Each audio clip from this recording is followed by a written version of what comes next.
বিএনপির দল চালানোর মতো কোনো একটা আর্থিক ব্যবস্থা নাই।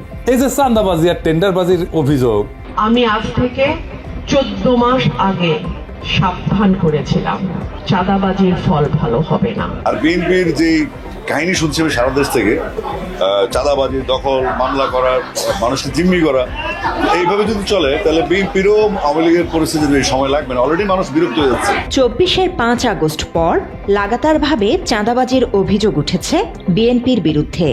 দলটির চাঁদাবাজির সমালোচনা করেছে বিভিন্ন রাজনৈতিক দলের শীর্ষ নেতারাও। প্রশাসন আমরা দেখছি প্রধান রাজনৈতিক দল বিএনপির পক্ষ অবলম্বন করছে অনেক জায়গায়। মাঠ পর্যায়ে যে ধরনের চাঁদাবাজি চলছে সেই জায়গায় প্রশাসন আসলে নিশ্চুপ ভূমিকা পালন করছে।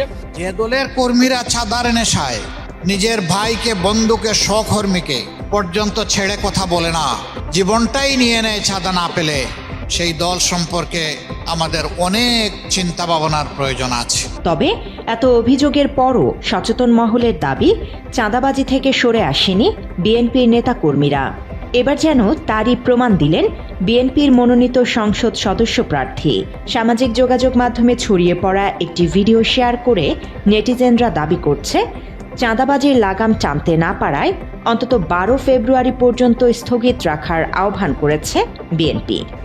জোর করে বলছি, এই 12 তারিখ পর্যন্ত আপনারা চাঁদাবাজি করবেন না।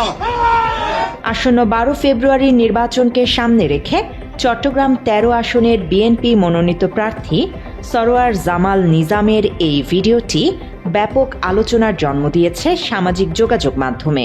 মাত্র 30% টাকায় জমির মালিক হয়ে নতুন বাংলাদেশের গড়ে তোলার স্বপ্ন দেখা বাংলা বসতি।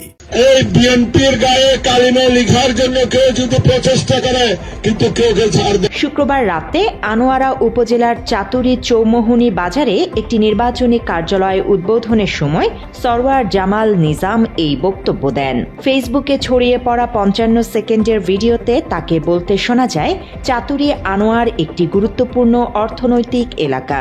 এখানকার ব্যবসা বাণিজ্য ও মানুষের আয়ের ওপর পুরো এলাকার অর্থনৈতিক গতিশীলতা নির্ভরশীল। এখানে বিশেষভাবে চাঁদাবাজি, নৈরাজ্য, সন্ত্রাস চলছে। এক পর্যায়ে 2 হাত জোর করে 12 ফেব্রুয়ারি পর্যন্ত চাঁদাবাজি বন্ধ রাখতে বলেন বিএনপির সাবেক এই সংসদ সদস্য। এখানে ভীষণভাবে চাঁদাবাজি, নৈরাজ্য, সন্ত্রাস চলছে। আমি অনুরোধ জানাবো, আপনারা যারা চাঁদাবাজি করছেন, 2 হাত জোর করে বলছি, এই 12 তারিখ পর্যন্ত আপনারা চাঁদাবাজি করবেন না। নির্বাচনের আগ মুহূর্তে একজন প্রার্থীর এ ধরনের সরাসরি অনুরোধের ভিডিও ছড়িয়ে পড়ায় ব্যাপক আলোচনার জন্ম দিয়েছে দেশব্যাপী। চাঁদাবাজি নিয়ে এই সময়সীমা বেঁধে দেওয়ার অনুরোধের নেপথ্যে আসলে ভঙ্গুর বিএনপির করুণ অবস্থা ফুটে উঠেছে বলেই মনে করছেন অনেকে। আবার কেউ কেউ বিষয়টিকে দেখছেন চাঁদাবাজির প্রতি বিএনপির পক্ষপাতিত্ব হিসেবে। ভোটের মাঝে এই ভিডিওর কারণে বিএনপির ওপর নেতিবাচক প্রভাব পড়বে, এমন ধারণা বিশ্লেষকদের।